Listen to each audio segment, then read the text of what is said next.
देखिए, पिछली वीडियो में हमने आपको विद्युत द्विध्रुव के कारण अक्षीय स्थिति और विद्युत क्षेत्र की तीव्रता का सूत्र स्थापित करना बताया था।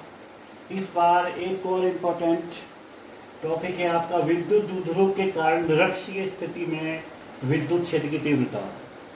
बोर्ड एग्जाम की दृष्टि से दोनों ही इम्पोर्टेंट हैं, दोनों में से एक जरूर अक्सर पूछा जाता है।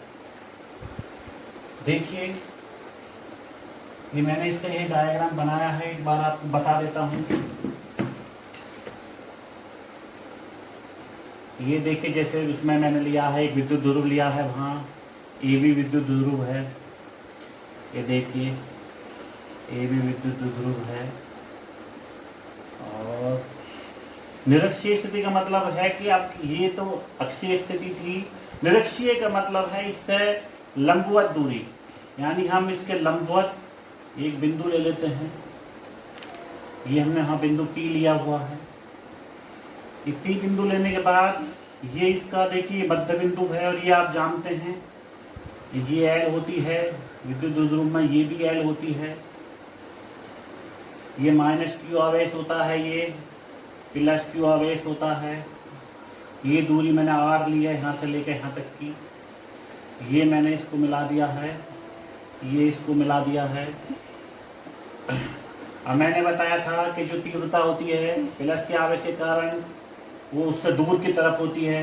तो ये देखिए, इसके कारण तीव्रता मान लीजिए E1 है, और ये जो -Q के कारण जो तीव्रता होगी वो आवेश की ओर होगी, तो इसके कारण तीव्रता मान लीजिए E2 है, उसकी डायरेक्शन आवेश की ओर को होगी, ये E2 हो जाएगा। इनके परिणामी तीव्रता इनके बीच से होके जाएगी, ये होगी आपकी E। ये कोण अगर आप थीटा ले लोगे, ये कोण भी आपका थीटा होगा, और आप देखोगे ये दोनों भुजाएं और ये दोनों भुजाएं बराबर होंगे। इसमें ये थीटा है, ये भी थीटा होगा आपका। जब ये थीटा है तो ये भी थीटा होगा। यही डायग्राम देखिए मैंने ऊपर बनाया है आपका, वही है बिल्कुल। ये भी विद्युत द्विध्रुव है, -Q आवेश है, इसमें +Q आवेश है, दोनों आवेशों के बीच की दूरी 2L है। O इसका मध्य बिंदु है, it means this is L and this is L। ये भी L और ये भी L। इससे लंबवत दूरी मतलब निरक्षीय स्थिति में O से R मीटर की दूरी पर बिंदु P ले लिया है। ये बिंदु P है। लेने के बाद तो ये मैंने बताया था इसकी तीव्रता हो जाएगी, ये +Q आवेश के कारण तीव्रता है इसकी E1, आवेश से दूर होगी अगर प्लस का आवेश है, और ये माइनस का आवेश है, -Q इसके कारण जो तीव्रता है वो E2 ली है। वो माइनस का अगर आवेश होता है तो विद्युत क्षेत्र की तीव्रता आवेश की तरफ हुई होती है। इनकी परिणामी तीव्रता E इन दोनों के बीच से होके जाएगी। ये हमने E दिखाई है यहाँ पे। ये अभी मैंने बताया था ये थीटा है, ये भी थीटा होगा। जब ये थीटा है तो ये भी थीटा होगा। इसके बाद इसमें जो इम्पोर्टेंट चीज है, आप ये देखेंगे जो परिणामी तीव्रता ये निकाली जाएगी, ये इसमें मेन है। वो हम कैसे निकालेंगे, इसके लिए आपको थोड़ा सा गणित देखना पड़ेगा, जो आप पहले पढ़ते आए हैं हाई स्कूल में और कक्षा 11 में। कि अगर कोई आपने देखा होगा कोई बल है आपका F,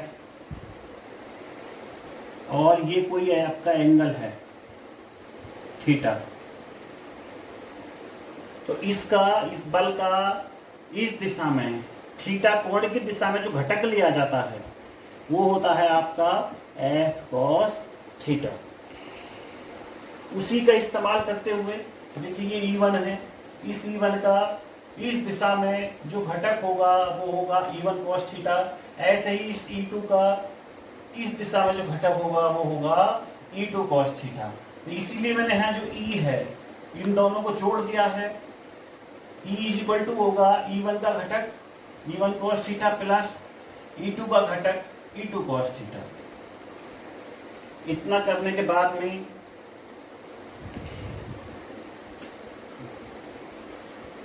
अभी आप देखेंगे, यहीं आ जाते हैं।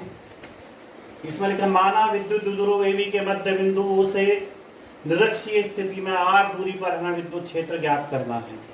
जो बताया गया था O से निरक्षीय स्थिति है, R दूरी पर बिंदु P है, इस पर हमें विद्युत क्षेत्र की तीव्रता ज्ञात करना है। कैसे करना मैंने अभी आपको बताया। इस चित्र से ये हम पहले ही लिख लेते थे। आप देखेंगे कि एपी और बीपी इस त्रिभुज की दोनों भुजाएं बराबर हैं। बराबर पाइथागोरस प्रमेय से ये आप निकाल भी सकते हैं। ये एल है, ये आर है, तो ये कर्ण जो है आप जानते हैं कर्ण का वर्ग बराबर होता है लंब का वर्ग प्लस आधार का वर्ग। तो उससे जो क्या निकल के आएगी, ये under root are square plus L square. ये भी बिल्कुल सेम ऐसे निकल के आएगी under root are square plus L square. तो AP equal to BP equal to हो जाएगा हमारा under root are square plus L square. एक हमें cos थीटा यहाँ आया हुआ है, cos थीटा की आवश्यकता पड़ेगी। इस ट्राइंगल से, इस ट्राइंगल से किसी से भी आप cos थीटा की वैल्यू निकाल लीजिए, सेम ही होगी cos थीटा।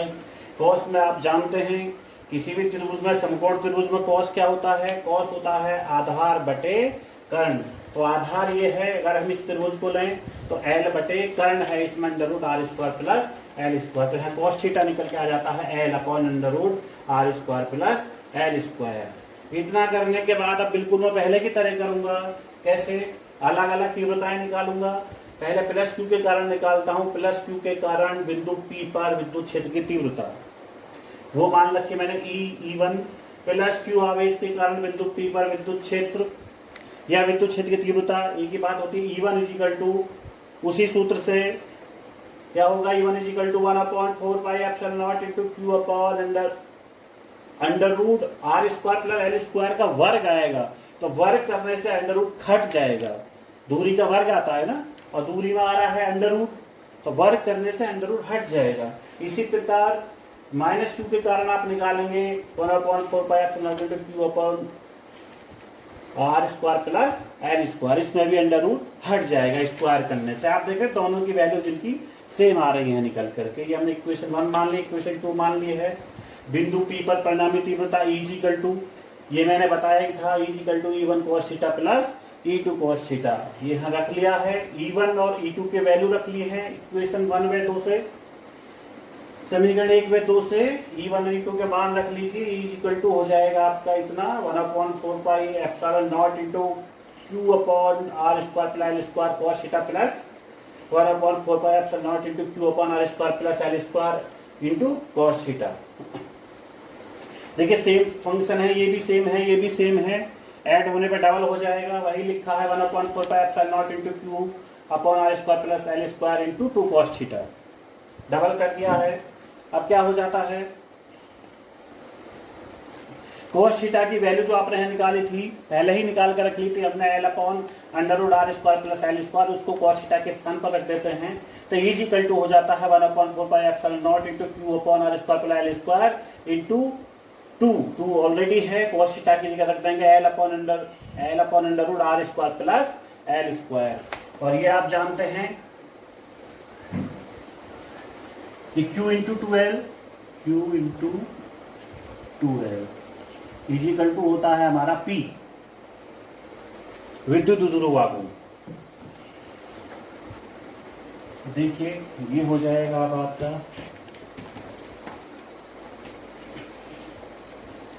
इजिकल टू हो जाएगा 1/4 pi epsilon naught into P upon are square plus L square की पावर 3/2।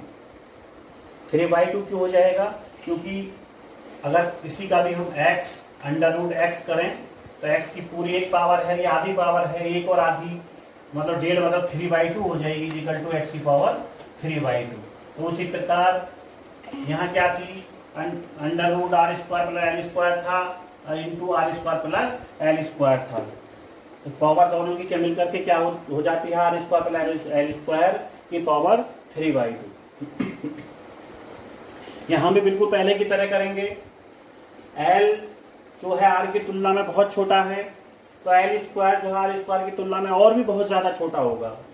इस स्थिति में हम L स्क्वायर को आर स्क्वायर की तुलना में नगण्य मान सकते हैं, मतलब इसको छोड़ सकते हैं, इसको हम शून्य मान सकते हैं। तब क्या होगा, E equal to 1/4 pi epsilon naught into P upon are square plus L square को हमने नेग्लेक्ट कर दिया, 0 मान लिया है, और तो आर स्क्वायर के ऊपर पावर लगी हुई थी 3/2, तो आर स्क्वायर इंटू 3/2, तो ये पावर आपकी हट जाएगी, 2 से 2 खत्म। तो E equal to 1/4 pi epsilon naught into P upon R की पावर 3 हो जाएगा। ये क्या है आपका निरक्षीय स्थिति में विद्युत क्षेत्र की तीव्रता का सूत्र है किसी विद्युत द्रव्य के कारण। अब पहले की तरह यदि संपूर्ण निकाय ऐसे माध्यम में स्थित हो जिसका परावैद्युतांक k हो, तब मैंने बताया था तब एप्सिलॉन नॉट के स्थान पर एप्सिलॉन नॉट इंटू के लिया जाता है, तो वही आ जाएगा E is equal to 1/4 pi epsilon not के into P upon R cube. तो ये आप देखें अक्षीय स्थिति में यहाँ 2p आया था, ये डिफरेंस है, लेकिन निरक्षीय स्थिति में p अपॉन आर क्यू आया है। इसका मतलब अक्षीय स्थिति में उतनी ही दूरी पर जो विद्युत क्षेत्र की तीव्रता है वो क्या होती है, जस्ट डबल होती है निरक्षीय स्थिति के मुकाबले। ई की जो दिशा है इस निरक्षीय स्थिति में, ई की जो दिशा होगी विद्युत क्षेत्र की दिशा, वो धनावेश से ऋणावेश की ओर होगी। वो आप डायग्राम में देख सकते हैं, डायग्राम में स्पष्ट दिखेंगे जो ई की दिशा है वो इधर से इधर की तरफ है, यानी प्लस से माइनस की ओर है।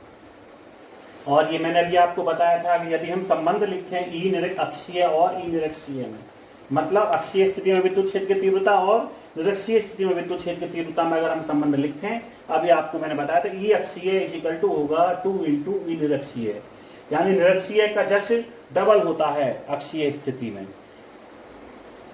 ओके।